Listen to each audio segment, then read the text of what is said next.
चलिए जी, आज हम शुरू करते हैं अपना नेक्स्ट पार्ट सर्ड्स और इंडाइसिस का। पहले पार्ट के अंदर हमने सिर्फ बेसिक कॉन्सेप्ट को पढ़ा था कि सर्ड्स और इंडाइसिस एक्चुअल में होता क्या है, और जैसे भी सर्ड्स हमारे पास कोई दिखाई देती हैं तो उनको कैसे मल्टीप्लाई करेंगे हम, किस तरह से ग्रेटर देन और लेस देन के बारे में फाइंड आउट किया जाता है, या फिर उनको असेंडिंग और डिसेंडिंग ऑर्डर में हम डिफाइन करते हैं और किस सॉल्यूशन के तहत हम उसको आंसर में लेके जाते हैं। ठीक है जी, आज भी हम सर्ड्स और इंडाइसिस के बारे में ही पढ़ेंगे, लेकिन आज हम दो सर्ड्स को कंबाइन करके चल रहे हैं। ठीक है, कुछ क्वेश्चन हमारे पास दो है हमारे पास, जैसे √3 माइनस √2। कभी भी सर्ड्स डायरेक्टली माइनस नहीं होती हैं, सबसे पहली बात तो ये है। कभी भी सर्ड्स डायरेक्टली प्लस नहीं होती हैं, ये भी अच्छी बात है। ठीक है, उसके बाद मल्टीप्लाई जब हमने किया था, सर्ड्स मल्टीप्लाई हो सकती हैं लेकिन प्लस नहीं हो सकती। अगर इनकी वैल्यूज आपको पता है तो आप इनको प्लस और माइनस कर सकते हैं। ऐसा नहीं है कि √3 प्लस √2 कर दिया तो √5 हो जाएगा, नहीं, ये आपका गलत हो जाएगा। ओके, तो उसके बाद हमने कुछ क्वेश्चंस लिखे हैं, कुछ इनफाइनाइट सीरीज के, जो कि मोस्ट रिपीटेड क्वेश्चन होते हैं हमारे कॉम्पिटिटिव एग्जाम के लिए, और इनके जो रिजल्ट आते हैं वो कुछ डायरेक्ट रिजल्ट होते हैं, जिनके बारे में आज हम इस क्लास के अंदर पढ़ेंगे। ठीक है जी, सबसे पहले बात करते हैं किसकी, क्वेश्चन नंबर 1 की। क्वेश्चन नंबर 1 में क्या कह रहा है कि √3 माइनस √2, √4 माइनस √3, √5 माइनस में √4 और √2 माइनस 1। ओके, तो ये कुछ टर्में हैं हमारे पास, इनकी कोई ना कोई वैल्यू होगी। उसके बाद arrange these in descending order. Descending order क्या होता है, सबसे बड़ा उससे छोटा, उससे छोटा, उससे छोटा, ऐसे कुछ है ना। अब या तो एक तरीका ये है कि आप इनकी वैल्यूज को फाइंड आउट कर लें कि √3 की वैल्यू क्या होती है, √2 की वैल्यू क्या होती है, उन दोनों को माइनस करें, उसके बाद आप असेंडिंग और डिसेंडिंग ऑर्डर को फाइंड आउट कर सकते हैं। बट इन केस अगर मेरे पास यहाँ पे √43 आ गया तो उसकी वैल्यू को मैं कैसे फाइंड आउट करूंगा, वो थोड़ा डिफिकल्ट हो जाएगा। कुछ और बड़ी वैल्यू आ गई, अभी तो छोटी वैल्यू याद हो सकती है चलो, लेकिन जब बड़ी वैल्यू की बात की जाएगी तो बड़ी वैल्यू हम याद नहीं कर सकते, है ना। ओके, तो उसको करने का एक तरीका, आप सभी एक चीज देख रहे होंगे इस क्वेश्चन के अंदर, एक चीज कॉमन है कि हर एक टर्म के बीच में 3, 2, 1 का डिफरेंस है, ये भी 1 का डिफरेंस है, ये भी 1 का डिफरेंस है, और ये भी 1 का डिफरेंस है। जब भी दो सर्ड्स को नेगेटिव लिखा जाएगा, या तो ऐसा क्वेश्चन आएगा जिनके बीच में डिफरेंस सेम होगा, ओके, या फिर ऐसा हो सकता है जिनके बीच में डिफरेंस सेम नहीं होगा, अलग अलग हो सकता है। ठीक है, क्लियर होगी बात। आप लोगों ने एक चीज शायद सुनी होगी, अगर नहीं सुनी है तो आज सुनेंगे, जिसको हम बोलते हैं रैशनलाइजेशन। रैशनलाइजेशन सुना क्या होता है रैशनलाइजेशन? रैशनलाइजेशन एक ऐसी प्रोसेस है जिसके तहत हम क्या करते हैं, हमारे जो रूट होते हैं उनको कैंसल आउट कर सकते हैं। ये एक रैशनलाइजेशन की प्रोसेस होती है। अब प्रोसेस को अगर हम इसके अंदर फॉलो करें तो सबसे पहला जो क्वेश्चन है लिखा हुआ है √3 माइनस का √2। ओके, रैशनलाइजेशन क्या कहता है, वो ये कहता है भाई, तो इनटू में √3 प्लस का √2, इसके इनटू में ना ये सेम लिखना है बट बीच का साइन चेंज होना चाहिए, और डिवाइड भी आप इसी से करेंगे √3 प्लस में √2, क्योंकि इसके ऊपर कोई फर्क नहीं पड़ना चाहिए, जिससे मल्टीप्लाई किया उसी से आप इसको डिवाइड करते हैं बीच का साइन चेंज करने के बाद। इससे मुझे क्या पता चलेगा, इससे मुझे ये पता चलेगा कि देखो a minus b into a plus b किसके बराबर होता है, a minus B into a plus B किसके बराबर होता है, a square minus b square के बराबर होता है ना, a स्क्वायर माइनस में b स्क्वायर के बराबर होता है, ये हमारा फॉर्मूला होता है ना। ओके, तो ये क्या a माइनस बी और इंटू a प्लस बी लिखा हुआ है जी, लिखा हुआ है, तो इसका मतलब है a square minus b square लिखा हुआ है, तो a स्क्वायर का मतलब है √3 का होल स्क्वायर, तो √3 का होल स्क्वायर क्या होता है भाई, 3 होता है, तो √3 का होल स्क्वायर 3 होता है, √2 का होल स्क्वायर कितना होता है, 2 होता है, तो 3 माइनस 2 इज इक्वल टू क्या हो जाएगा 1, और डिवाइड में क्या पड़ा है जी, √3 प्लस में √2 पड़ा है, तो हमने इसका ये रिजल्ट निकाल लिया। कोई दिक्कत? ठीक है, ओके। क्या मैं सेकंड वाले का अगर मैं रिजल्ट देखना चाहूंगा, उसके बीच में भी एक का ही डिफरेंस है, क्या वो मुझे 1 में √4 प्लस √3 की वैल्यू देगा, सेम। ओके, नेक्स्ट वाले की अगर मैं बात करता हूं 1 में √5 प्लस में क्या √4 देगा वो मुझे, देगा, सेम ही प्रोसेस चलेगी। उसके बाद लास्ट वाला 1 में √2 + 1 ये वैल्यू देगा, ठीक है। दिख रहा है इसमें? ओके, तो ये 4 मेरे पास टर्म मिल गई है ना। अब मुझे क्या करना है इस क्वेश्चन में, arrange the following in the descending order. क्या मैं आइडेंटिफाई कर पाऊंगा कि कौन छोटा है कौन बड़ा है? सबसे छोटा कौन सा है? 2 1 + 1। नहीं, देखो आप समझ नहीं पाए, थोड़ा सा कंफ्यूज हो गए। अगर मैं लिख दूं 1/2, 1/3, 1/4, 1/5, कौन छोटा कौन बड़ा? 1/2 बड़ा है सर। 1/2 सबसे बड़ा है, मतलब 1 के डिवाइड में जितनी छोटी वैल्यू होगी वो नंबर उतना ही बड़ा होगा। तो इसका मतलब ये हो गया कि 1 के डिवाइड में सबसे छोटी वैल्यू √2 + 1 है। तो इसका मतलब सबसे बड़ा कौन सा होगा? 1/√2 + 1। उससे छोटा कौन सा होगा फिर? इससे बड़ी वैल्यू कौन सी है √2 से? √3, √2 वाली है ना। तो फिर ये क्या सबसे बड़ा हो गया। इसके बाद 1 में √3 प्लस में √2। उसके बाद ग्रेटर देन क्या होगा? 1 में √4 प्लस √3। ग्रेटर देन क्या होगा? √5 प्लस में √4 हो जाएगा। अच्छा, √2 और √3 और √2 है ना, ऐसा हो जाएगा। बात क्लियर हुई कि जब हमारे पास दो सर्ड्स के बीच में नेगेटिव टर्म लगी हो, नेगेटिव साइन लगा हो और उनके बीच का जो गैप है ना वो सेम दिखा रहा हो, उस केस में हम क्या करते हैं? रैशनलाइजेशन करते हैं। और रैशनलाइजेशन क्या होता है? सेम ही सर्ड से मल्टीप्लाई बट बीच का साइन चेंज करते हैं। अगर यहाँ पे प्लस होता तो मैं यहाँ पर क्या लिखता? माइनस, क्योंकि मुझे क्या बनाना है? a - b × a + b बनाना है, जो कि किसके बराबर होता है? a² - b² के बराबर होता है। बात क्लियर हुई जी? गुड। और यहाँ से मुझे ये पता लग गया कि जितना बड़ा नंबर डिवाइड में होगा उतना ही छोटा नंबर वो बन जाता है। तो इसीलिए हमने इसका ascending, descending, greater than, less than में सारी की सारी वैल्यू को फाइंड आउट कर सकता हूँ। Okay, clear? नेक्स्ट देखते हैं कि जब दो सर्ड्स के बीच में आपका प्लस लगाओ तब क्या। अब यहाँ अगर मैं देखूं तो 8 और 5 में 3 का गैप है, 6 और 7 में 1 का गैप है, 9 और 4 में 5 का गैप है। तो ये तो वो आ गया ना कि इनके बीच में सेम गैप नहीं है अभी, ठीक है, वो आ गया ना ये तो। अब इसको किस अकॉर्डिंग चलेंगे लेके, अब वो देखते हैं भाई हम सबसे पहले, ठीक है।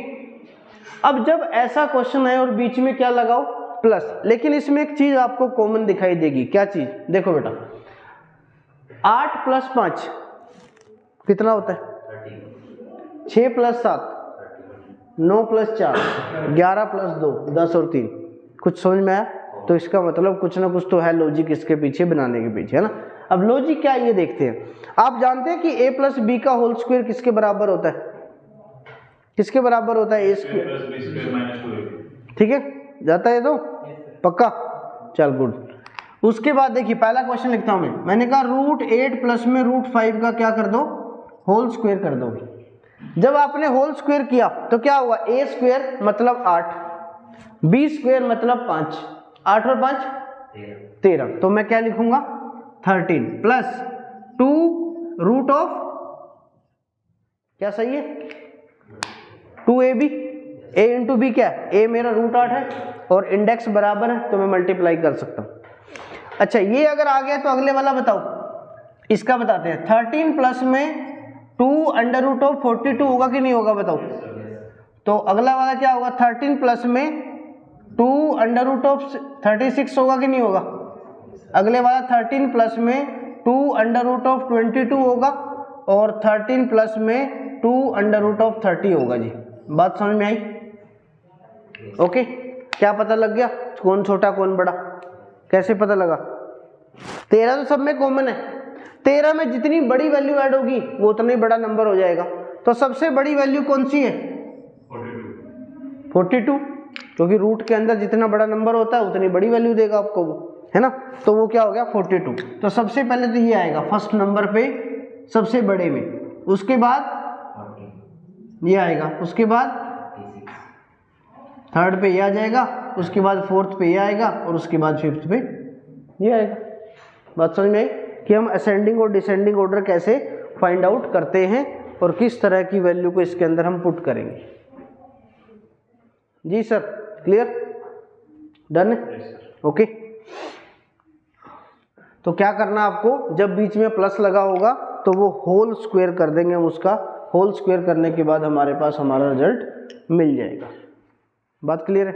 चलो, अगर बात आपको क्लियर है तो मैं आपसे पूछता हूं नेगेटिव वाला क्वेश्चन, कि इसी को अगर मैं नेगेटिव फॉर्म में लिखता, मैंने पहले ही बताया था कि नेगेटिव वाला या तो वो होगा कि जब हर एक नंबर के बीच में सेम डिफरेंस होगा, या फिर वो होगा कि जब सेम डिफरेंस नहीं होगा। मतलब रूट 8 माइनस में रूट 5 कर दिया मैंने, रूट 6 माइनस में रूट 7 कर दिया मैंने, उसके बाद रूट 9 माइनस में रूट 4 कर दिया मैंने, उसके बाद रूट 11 माइनस में रूट 2 कर दिया मैंने, उसके बाद रूट 10 माइनस में रूट 3 कर दिया मैंने। अब इसमें अगर आपसे पूछूं मैं लार्जेस्ट कौन सा है, स्मॉलेस्ट कौन सा है, असेंडिंग क्या होगा, डिसेंडिंग क्या होगा, क्या आप लोग बता पाएंगे भाई? बताइए जरा, क्या आप लोग बता पाएंगे इसको? बता पाएंगे जी, कैसे? हमने ये पढ़ा था कि जब नेगेटिव का साइन बीच में होता है और इनके बीच में गैप बराबर होगा, then what we will do? Rationalization, है ना। बट यहाँ पे गैप बराबर नहीं है, और जब गैप बराबर नहीं है तो हमने ये सीखा है कि हम उसका होल स्क्वायर करते हैं। और जैसे ही मैं इसका होल स्क्वायर करूंगा, रूट 8 माइनस में रूट 5 का होल स्क्वायर का मतलब क्या है? a माइनस बी का whole square. a minus B का होल स्क्वायर क्या होता है? a square plus B square minus 2ab, है ना। तो क्या ये 13 सब में रहेगा? Yes sir. ये 13 तो सब में रहेगा, बट नेगेटिव आके 2 रूट ऑफ 40 हो जाएगा। 13 माइनस में 2 रूट ऑफ 42 हो जाएगा। 13 माइनस में 2 रूट ऑफ 36 हो जाएगा। 13 माइनस में 2 रूट ऑफ 22 हो जाएगा। 13 माइनस में 2 रूट ऑफ 30 हो जाएगा। क्या बात सही है? Yes sir. सेम ही है, बस नेगेटिव का साइन चेंज हो गया। अब क्या होगा? 13 में से जितनी बड़ी वैल्यू कम होगी उतना ही छोटा नंबर होगा। अब ये रिवर्स हो जाएगा ऑर्डर। अगर सबसे बड़ा ये था तो इस केस में सबसे छोटा ये होगा, है ना, क्योंकि सबसे बड़ी वैल्यू माइनस हो रही है तो इसका मतलब उतना ही छोटा नंबर होगा। बात क्लियर होगी? तो करना आपको क्या है, प्लस और माइनस का केस में जब आपके पास टर्मों के बीच में गैप बराबर ना हो, in that case we will do the whole square. Okay, either it is a positive or it is a negative. Okay, तो इसको एक बार नोट कीजिए आप। उसके बाद फिर हम डायरेक्ट रिजल्ट के ऊपर चलते हैं। 3, 4, 5, 6 इनके ऊपर चलते हैं भैया कि किस तरह से इनको हम सोल्व करेंगे। ओके,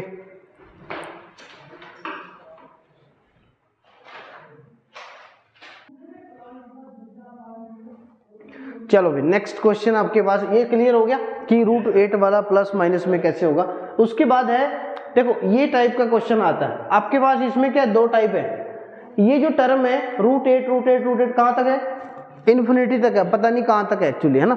उसके बाद ये आपके पास है, तो ये क्या है? ये फाइनाइट है। इसमें क्या 1, 2, 3, 4 तक ही लिखा गया है, लेकिन इसमें क्या है? इन्फिनिटी तक लिखा गया है। इसलिए इसमें और इसमें फर्क होगा आंसर में, है ना। अब तीसरे में क्या, देखो इसमें बीच में प्लस है लेकिन इन्फिनिटी तक है, इसमें बीच में माइनस है लेकिन ये भी इन्फिनिटी तक है। बात क्लियर होगी कि नहीं होगी? ओके, अब देखिए इस क्वेश्चन को करना है, मान लो मैंने ना रूट 8 वैसे तो इसका आंसर ना सीधा क्या आता है? 8 आंसर आता है इसका। जो यहाँ पे लिखा होता है वो डायरेक्ट आंसर होता है। अब वो होता कैसे है वो भी एक बार मैं थोड़ा सा बता दूं कि अगर मैंने लिखा y is equal to root 8 कुछ ऐसा लिख दिया, कहां तक जा रहा है? ये y है। मैंने कहा स्क्वेयरिंग बोथ साइड, तो मतलब y स्क्वेयर हो जाएगा इज इक्वल टू क्या हो जाएगा? 8 रूट 8 कहां तक? इन्फिनिटी तक। क्या ऐसा होगा? मैंने होल स्क्वायर किया दोनों साइड, होल स्क्वायर करने से ये y स्क्वायर हो गया, इसका एक स्क्वायर रूट कट जाएगा, एक कट गया तो ये 8 आ गया बाहर। अच्छा, अगर मैं इसको छिपा दूं, ये क्या है? क्या ये y है? Yes sir. क्या ये y है? y मतलब ये ऊपर वाला इसी जैसा दिख रहा है आपको पूरा y है ना, तो इसकी जगह y लिख सकता हूं। Yes sir. नहीं नहीं, इसकी बात कर रहा हूँ, ये कैसा दिख रहा है, ये कैसा दिख रहा है, क्या ये वाई जैसा दिख रहा है? ओके, अब मैं इसकी जगह वाई लिख रहा हूँ, वाई स्क्वायर को लिख रहा हूँ Y dot Y is equal to 8y, Y से वाई कैंसिल, तो क्वेश्चन का आंसर 8। मतलब ये है जब भी आपको इन्फिनिटी तक टर्म मिले तो बीच में प्लस माइनस ना लगाओ, तो जो यहाँ पे लिखा होता है वही आंसर है। बात ये आ जाता है, ट्रिकी है ना, इसलिए आ जाते हैं, ऐसा कुछ नहीं है। अब अगर मैं वैसे देता तो क्या तुम करते इसका आंसर? नहीं ना, तो सीखने के बाद ही तो कर पाए ना, तो तुम्हें तो बहुत डिफिकल्ट लगता है, इसको क्या करूँ मैं अब? बात वही है, तो उसको उनको थोड़ी पता है कि हर कोई बंदा कोचिंग ले रहा है या सीख रहा है, जो भी है, बात तो ये है ना। पेपर के टाइम पे तो बिल्कुल साइन वगैरह भी ध्यान देते ना। हाँ, उस टाइम पे अब एक जैसे से आगे देखो, अब इसमें साइन तो आइडेंटिफाई रखना पड़ेगा कि फाइनाइट है, इनफाइनाइट है, प्लस है, माइनस है, ये चीज है ना, क्लियर। तो जब मल्टीप्लाई में इन्फिनिटी हो तो क्या होता है, सेम आंसर होता है। उसके बाद देखिए, जब फाइनाइट हो और बीच में प्लस माइनस ना हो, जब फाइनाइट हो तब आंसर क्या होता है, 6 की पावर में 2 की power 4 whole raise to power 2 की पावर 4 माइनस 1। ठीक है जी, ये होता है।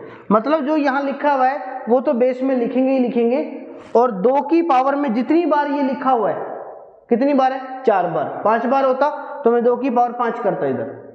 जो यहाँ आएगा 2 की पावर 4 कितना होता है, 16 होता है। ओके, ऊपर क्या लिख दूंगा मैं, एक कम करके लिख दूंगा, 15/16 हो जाएगा। अगर ये 5 होता, 2 की पावर 5 कितना होता है, 32, ऊपर में लिखता क्या, 31, 31 डिवाइड बाय 32 हो जाता है। फिर कोई भी है, मैं इसको 3 तक लिखता, मान लो ये यहां तक लिख देता बस। अब क्या करते हैं आप, 6 की पावर में 2 की पावर 3, 2 की पावर 3 मतलब 8, और ऊपर क्या आता, 7, एक कम करना ऊपर। अब बस ये आंसर है इसका। ठीक है, अब नेक्स्ट में क्या है कि देखो यहां पे ना एक ऐसा नंबर मिलेगा आपको जिनके फैक्टर का डिफरेंस 1 होगा, बड़े से बड़े फैक्टर का सम।